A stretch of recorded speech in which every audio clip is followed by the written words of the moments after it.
मृत्यु पर महानता अंगदान करी चर्चारे दामनजोड़ी मातालपुटर युवक आशीष च्वाल सिंह एक सड़क दुर्घटन में आशीषकर मृत्यु होता बेले परिवार लोके किडनी यकृत और चक्षु दान करिसेंते। गत 1 तारिख में सकाळे हाल सुनाबेड़ा गोलेई छक निकट में आशीष दुर्घटनार शिकार होते। अवस्था गुरुतर थिबारु तांकु कोरापुट शहीद लक्ष्मण नायक मेडिकल एवं पर विशाखापट्टनम स्थानांतर करा जायथिला।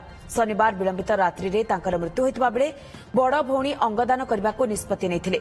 पुरी स्वर्गद्वार में आशीषकर शेषकृत्य करा जायछि। सेबळे दुर्घटना नहीं पुलिस एक मामला रुजु करने सहित दुर्घटनास्थल ग्रस्त करी कार एवं बाइक को जबत करिछि।